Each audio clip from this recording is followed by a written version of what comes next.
Hey guys, what's up? New sermon. Um, I finally figured out this thing about the two breads and the five breads and the two fishes. The two, the five brides and the two fishes. Okay, the five brides and the two fishes. Okay. I'm gonna go through this. Okay. So this is about the five brides and the two fishes. So this is about work, it's about responsibility, it's about duty, and it's also about selfishness and faith versus works. Okay. So let's go with a story. Okay. Let's just go with a line that will explain this kind of a way so that you will understand it. Okay. Jesus feeding the 4,000 or the 5,000 according to I think according to the Gospel of the Gospel of Matthew it's 5,000. Okay, but this is the Gospel of Mark chapter 8. In those days the multitude began being very great and having I don't know about this. This is the Bible. This is the Bible.com.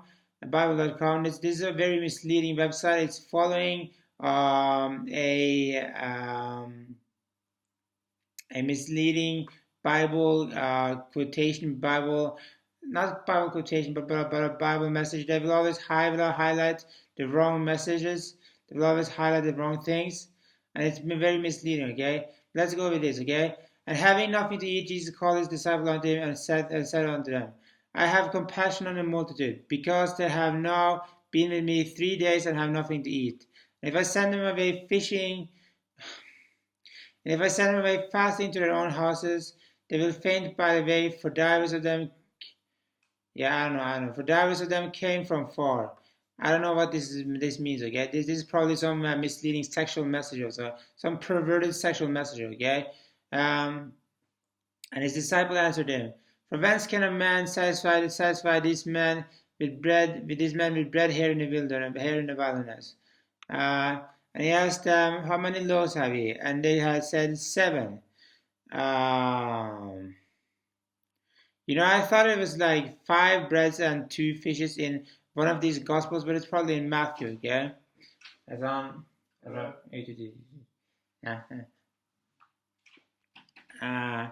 and he commanded the people to sit down on the ground, and he took the 7 loaves and gave thanks, and brake and gave to his disciples that sat before him, and they did set them before the people.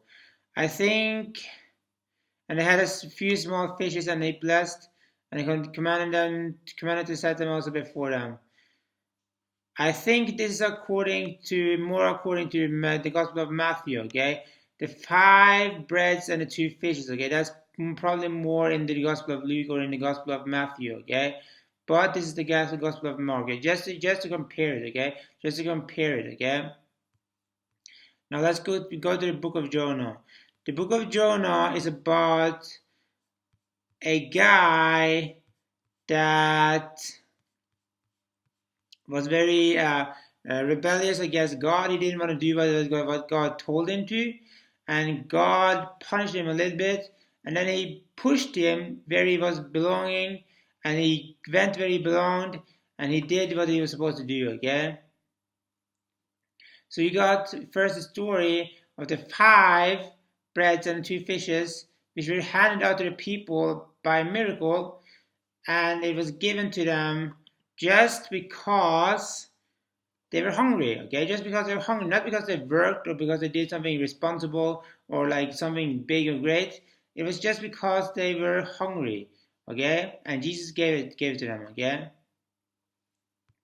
And then you got the book of Jonah, which talks about this rebellious, irresponsible guy, this rebellious, irresponsible prophet who went and got pushed. He got pushed, okay, where he belonged, okay. He had to go where he belonged because he was pushed, okay, because God wouldn't let him go anywhere else, okay. And Jonah got into some serious trouble, okay. He got into some serious trouble, some serious horrible things, okay.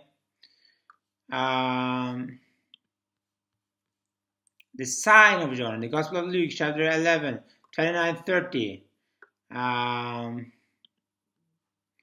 This is Luke 11, 29-30. And when the people were gathered thick together, he began to say, "This is an evil generation. They seek a sign, and there shall be no sign be given it, but the sign of Jonas the prophet. For as Jonas was a sign unto the Ninevites, so shall also the Son of Man be to this generation." Okay, so probably this was the death and resurrection of Jesus Christ.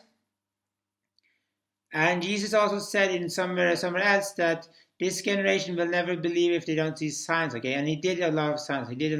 Okay? But he was angry at this point and he said this, okay? The coin in the fish's mouth, Matthew 17, 24-27. And when they come to Capernaum, they that received tribute money came to Peter and said, "Doth not your master pay tribute?" He said, "Yes." And when he was coming to the house, Jesus prevented him, and saying, "What thinkest thou, Simon? Of whom do the kings of the earth take custom or tribute, or their own children, or of children, or of strangers?" And this is basically what Peter said. Okay, Peter said unto him, "Of strangers." Jesus said unto him, "Then are not the children free? Notwithstanding, lest we should offend them, go down to the sea and cast on a hook, and take up the fish that first come up. And when thou hast opened his mouth, thou shalt find a piece of money that take and give unto them for me and thee." Okay, and this is what also happened. Okay, this is also what happened. Okay, and so probably Matthew 18 will explain this further. Okay. But I'm not going to go in there, okay? Matthew 18.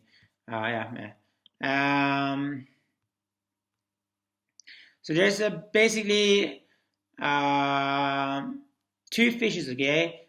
The fish in the book of Jonah, and the fish in the book of Matthew, or probably in somewhere else as well, where you can see how Jesus actually just make a miracle, okay? Just brings a miracle to come, and he gets money, okay? He gets the money he needs, okay? He doesn't have to do anything special for it. He just has to do what God tells him to do, okay? But basically, he just has to be faithful, okay, to the faith, okay? Kind of like to God, okay? Basically to God, okay?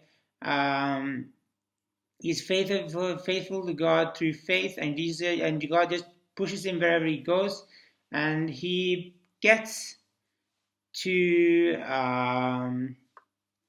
get everything through miracles and signs, okay? Miracles and wonders, okay? The five sensible virgins and the five insensible virgins, Matthew 25, 1-13, okay?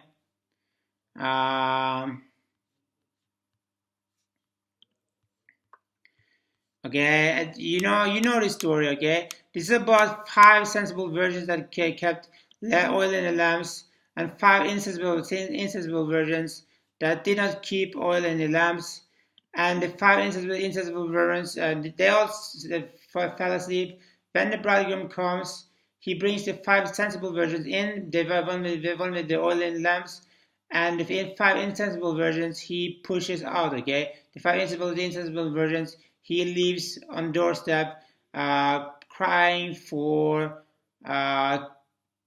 companion with him, okay? Okay? They cry for getting in, okay? Coming into the room or whatever, the temple or the room or whatever place, okay? Whatever place it is supposed to be, okay? So there's five sensible virgins and five insensible virgins. Five brides, okay? Five sensible virgins, okay? These were selfish people, okay? They did what they had to do in order to win, okay? And they did not give to others just because the others were begging, okay? Because others wanted to bring their salvation away from them and get their salvation and just steal their salvation so they could go into the bridegroom to go in with the bridegroom themselves, okay? So if anyone tries to steal your salvation, don't give it to them, okay? Don't give the salvation to other people, okay? That's not what you're supposed to do, okay? You're not supposed to give the salvation to other people, okay? You're supposed to keep your salvation, and that's it, okay? The book of Jonah, the sign of Jonah, the coin in the fish's mouth, or the book of Jonah, the coin in the fish's mouth, and the 5 sensible virgins, okay? Okay? And Jesus feeding the 5,000 with 5 breads and 2 fishes in the Gospel of Matthew, I think, okay? I think so. I think it's like that in the Gospel of Matthew, okay? But this is called the Gospel of Mark, okay? Chapter 8, okay? So be blessed. This is basically the gospel that I've been explained by, I think, God for quite a while. It is God, okay? It has to be God. It has to be God, okay? I've been explaining this gospel by explain this gospel by explain this gospel by God for quite a while now. This is basically the gospel, okay? So bye, bye, bye, bye.